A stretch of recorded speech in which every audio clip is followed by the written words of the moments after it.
Now, I think that we can all agree here that Bob Iger is the absolute worst Disney CEO of all time, based on what's been happening throughout this year of 2023, with all the box office failures, film-wise, as well as what's been going on with Lucasfilm, and let's not forget about the Galactic Star Cruiser Hotel within Galaxy's Edge that is actually getting closed next month in September and later bulldozed by the end of this year. This is Mike Zero. Subscribe if you're new and like this video to see future updates. I'm also on Twitter at Mike01. I thank you all so very much for the great and kind support. And let's get right into exactly what major plan Bob Iger has in stock for everything moving onwards when it comes to Disney, and why it spells a recipe for disaster, because a lot of it has to do with their DEI agenda that is doubling down. Yes, the Disney board of directors are upping the ante on all of that nonsense with the upcoming films. Bob Iger had a couple of things to say about that.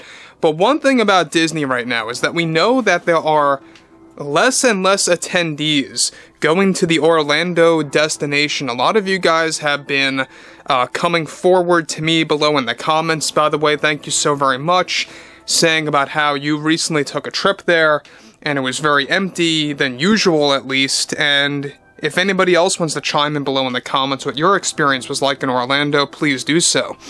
Now, what's interesting about Bob Iger is that this guy always lies, and I know it's getting old, but I always call him Bob Iger. But this guy will say anything that he has to say to convince the fans to stick around or to have high hopes for the next big thing, like the next big movie, right? He'll say anything that he has to about Snow White 2024, about how it has nothing to do with culture wars, blah, blah, blah, blah, blah. But what's interesting is that with Disney currently in a very delicate position with their movies and shows for theaters and Disney Plus, however, Bob Iger and the board are already doubling down on their DEI agenda for the Disney live-action remakes. Bob Iger recently delivered the following to old-time Disney fans. We feel it's in our best interest to, of course, with all of our upcoming live-action remakes, to enter in a new era of retelling these new stories in ways fans would never imagine. We believe in exploring in different iterations of characters and developing our films and television series to become more widely diverse, to represent many of those around the globe, to be able to relate to these characters more. This is not us engaging in any kind of culture war, but rather we here at Disney are expanding our creative boundaries and how our characters represent the world. With our upcoming release of Hercules, Sword in the Stone, Lilo and Stitch, plus a whole wide range of live-action retellings, fans can expect to witness a different take on these characters and their surrounding stories. We also plan to pursue this with our future Marvel and Star Wars content as well, to expand our horizons, and to give our directors, writers, and producers no boundaries to evolving different brands. Now let me pause here quick, guys.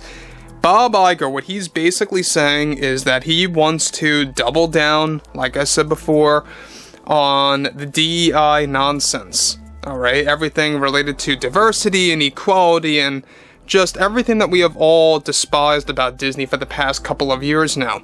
The thing about this, and I cannot make this clear enough, I have no problem, for example, with strong female leads. I have no problem with equality. I have no problem with diversity. But it has to come naturally in the story. You can't just throw that in just for the sake of doing it, because when that happens, you know what comes along with that?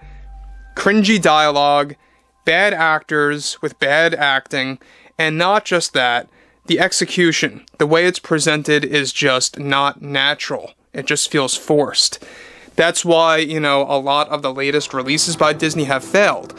Now, the thing about Bob Iger is that this is a guy, you gotta remember, who dodged a lot of questions at the latest earnings call, especially related to the current state of Disney and the possibility of selling it to another entity like Apple. You know, he really tried to dodge that hard and really wanted nothing to do with that.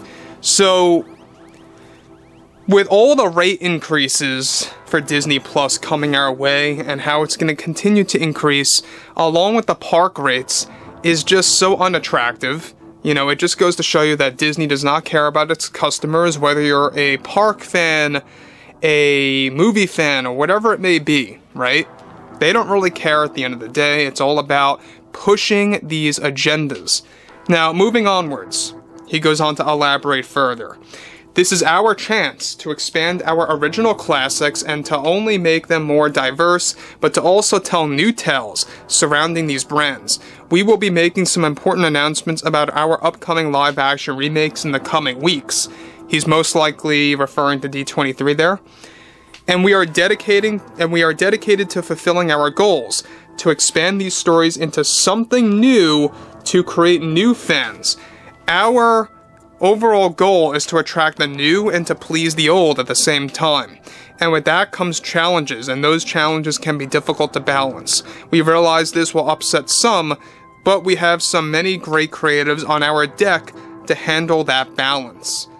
Again, Bob Iger loves to use the word iteration.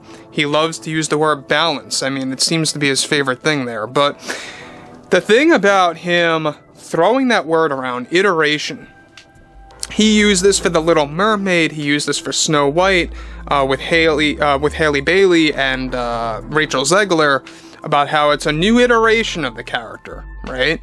Of Snow White and Little Mermaid. And how they don't believe in any culture wars, they don't try to get involved in that. That's what he always talks about. It's obviously the opposite. This is 110% him getting involved in culture wars, really stripping down the source material down to the ground and building something new on top of it. That's really what it's all about, guys.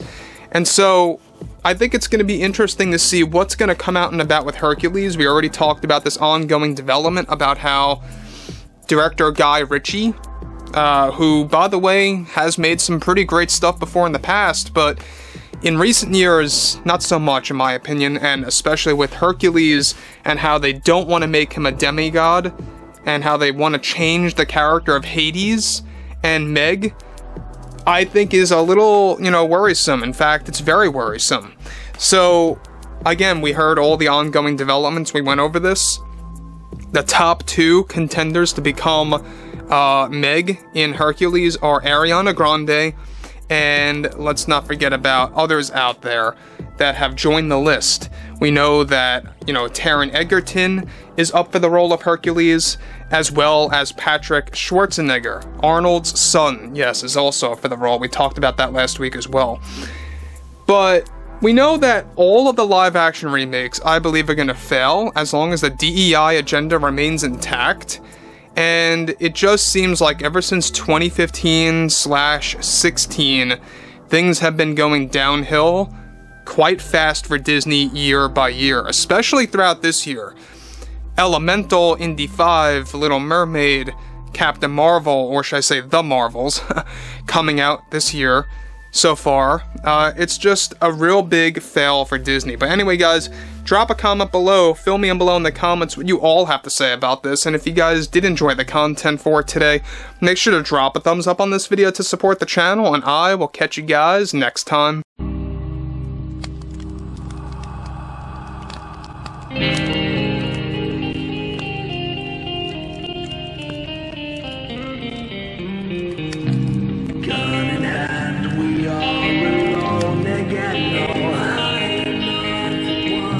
From night to